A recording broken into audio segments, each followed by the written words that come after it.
Well, welcome back everybody. So I am out here at the beach. Hopefully this thing's getting my head in the shot. I've got my associated MT12 CR12 Monster van. And I've been wanting to do a long-term review on this one. I'm kind of going back over some of the products I've had for a while and reporting how they held up and what I've done to them and how well they're holding up on that. So if this is something you're looking to get, it is a fun little truck, but it does have some difficulties. I got my lights on there. I added lights. So the difficulties that it has is where our motor goes right here. I've changed the motor onto this one to a, what do I got on here? A 22 turn. And it's not a bad motor. It gave me like an extra 2 miles an hour, something like that. Nothing dramatic. But the motor shaft has to be so long in order to reach the pinion gear.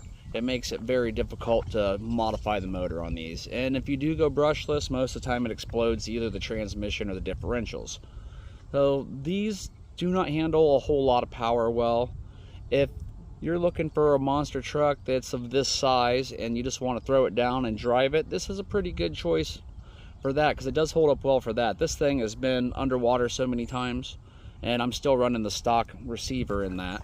But I did change out to a Hobbywing 1060. And I changed that motor out and I added some lights, and I think that's about all I've really done to this. I strengthened the body a little bit.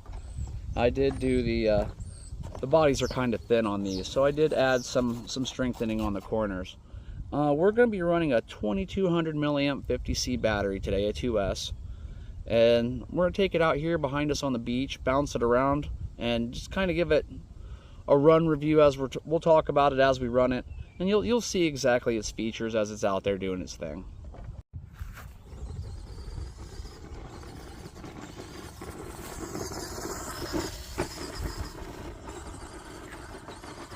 As you can see, even with my upgraded motor, it's not really fast. It's still a nice little fun basher, but it does not have a whole lot of top into it at all.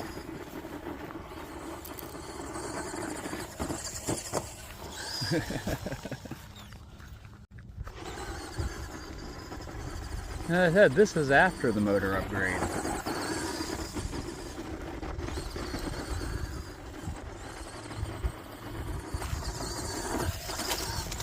I mean, it does jump nice though. It looks good when it's in the air. The plus side, I guess, about the speed on this thing is it does make it a lot more difficult to brake. And it's been a pretty solid vehicle. I've had it since, I think I got it first week of release. And even then, I think that's about 2 years ago.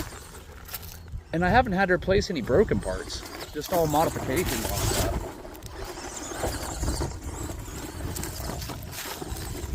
You can abuse them pretty good.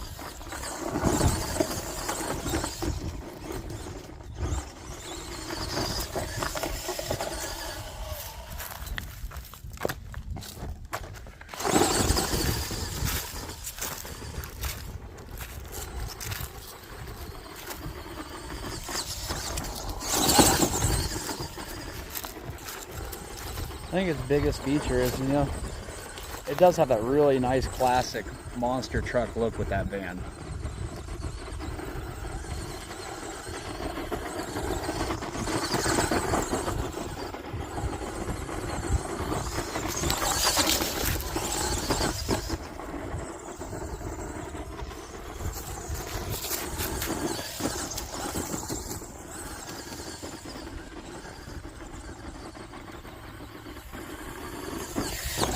Yeah, I think that's about going to wrap it up. You get the idea. It's pretty consistent performance in this way. She's not a speed demon, not at all. But it is fun to drive. It drives nice. It bounces nice. It looks good. And I said it's got pretty good durability. If you're wanting something with a lot of speed, I would probably just go ahead and choose like a Kyosho Mad Van or something like that. But if you're wanting like a little 1/12 scale, I think that's what this thing is, that you just want to take around and have something to carry around, take to the beach, have fun with, and not really worry about it, this might be for you. Thanks for watching, guys. Hope you enjoyed this long-term review, and I hope I gave you the information you needed. And you have an awesome day. We'll see you later.